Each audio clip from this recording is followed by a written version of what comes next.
You finally got your baby on a solid sleep schedule, and now it feels like you're back at square one. Your happy baby now hates being put down, and God forbid you try and walk away from your baby and go do something in the other room. Let's talk about how to deal with baby and toddler separation anxiety and what to do about it.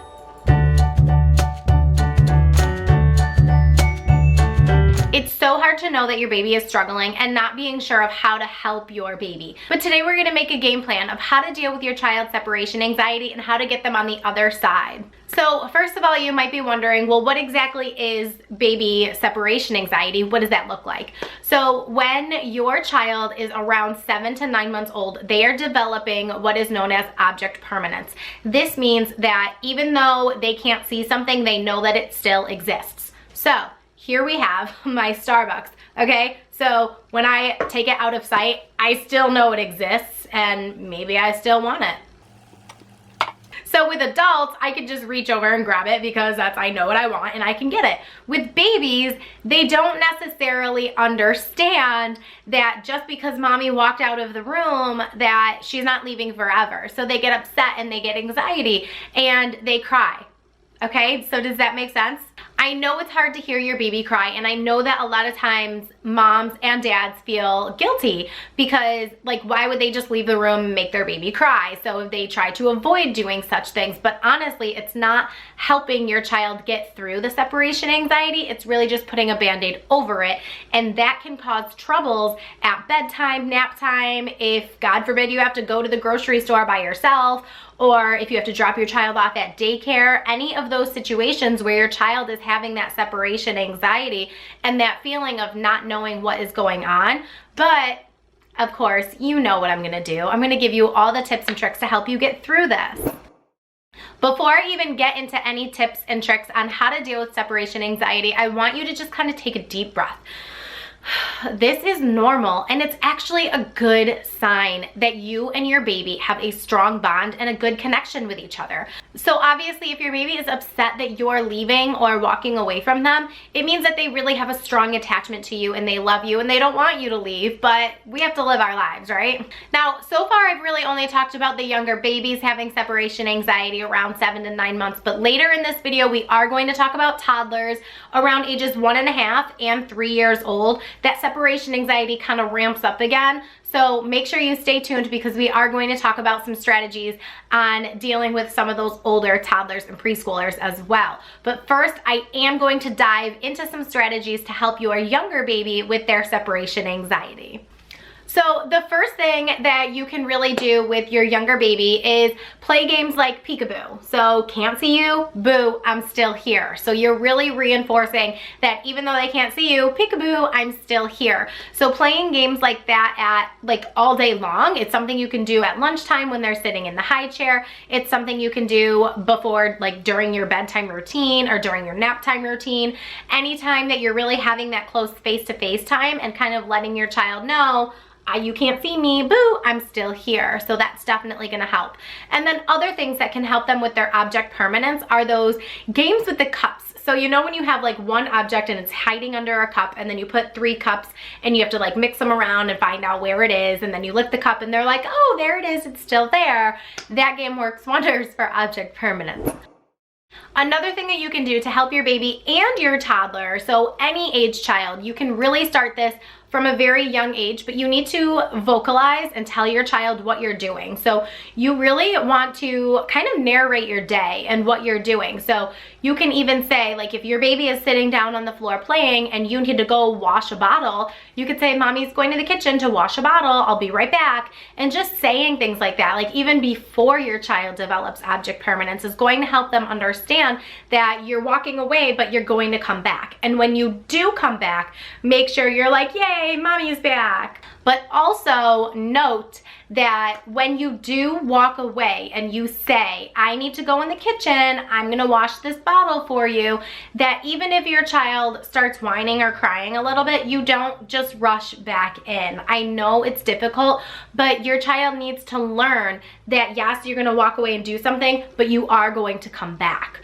So making sure that you're actually doing said task and then going back and saying, yay, I finished what I was doing, now mommy's back and we can play. So that is always a good strategy to use at any age, just making sure that you're kind of keeping that communication open.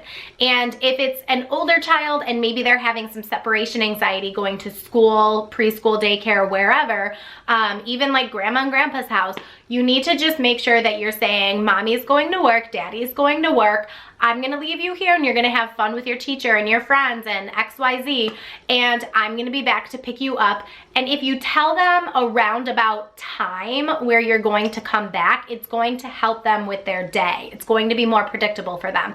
And I put time in air quotes because it's important that you kind of are realistic and understand that your child doesn't know, like, I'm gonna be back at 5:15 p.m. on the dot. Your child doesn't know what 5:15 is. So talk to your child's provider, whether it's daycare, grandma, whoever, and say, what does your schedule look like around this time? So that you can tell your child, after nap, after your afternoon snack, I'm gonna come back and get you. Or maybe it's outdoor playground time in the afternoon after nap. So I know a lot of like daycare facilities will do their nap and then they'll do snack and then they'll go outside and play. So if you have like their schedule and what they're doing, and you can tell your child what time you're coming back with very descriptive details of after your nap, once you have your snack and you're outside playing, then mommy and daddy will come back. It doesn't have to be like verbatim, like this is your schedule all day long, but if they know around what time you're coming back, it's definitely going to help them. And also having the teacher reinforce, don't forget, mommy's coming back after, you know, you're gonna have a good nap and then we're gonna have snack and then we're gonna go outside and then mommy will be here. So if that child is dealing with those things, communicate with the teacher as well. Having this open communication with your child is also building more trust. So when you tell them, I'll be back at outdoor recess time, and then you actually come back at outdoor recess time, your child is learning to trust you more and more every single time you tell them the truth. Another thing that you can do, and you can of course do this at any age, is to have some sort of goodbye routine.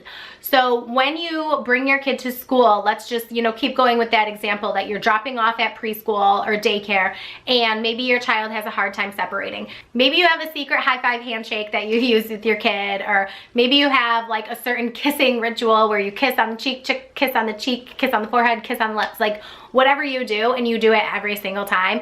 And then you say, okay, I love you so much. I love you more than anything in the world. I'll be back at this time. I love you, bye.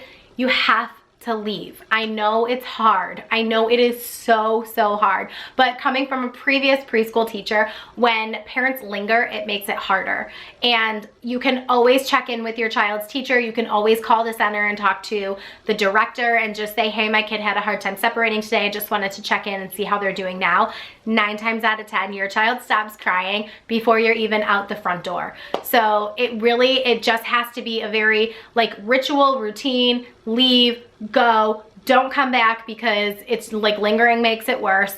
And, you know, just checking in with the adults if you have to. And to be quite honest, if it ever is bad enough where your child is not calming down and the daycare center just doesn't know what to do, they'll call you. So honestly, like, it's very hard to make that separation, but you kind of just have to. And I am kind of telling all of this based on experience as a teacher and a parent and a sleep consultant and all the things. So I've had this experience from every which direction. So I know that it's going to be okay. Another thing that you can do at home to kind of prepare for this separation with your older preschooler or toddler is to kind of have like a practice, like playtime with them. So if you're playing house with your child, you can always say, oh, mommy's gonna go to the store, I'll be back, and then kind of like disappear from the scene for a minute and then come back and make a big deal that you're back. Yay, mommy's back. And that's exactly what you should do when you actually pick up your child. When you return, always just say, yay, I'm back, I'm so happy to see you, and just like make it a big deal, because it is a big deal. You're reuniting with like this creature that you created. So enjoy that. It's also very important for parents to remember that this is going to pass. It's not going to last forever. Once your child really learns and understands that, yes, you're going away, but you are coming back, they'll be fine. I promise. Biggest rule of thumb is to acknowledge your child's fears or anxieties and, you know, accept it, validate it, and understand, and tell them that you understand how they're feeling.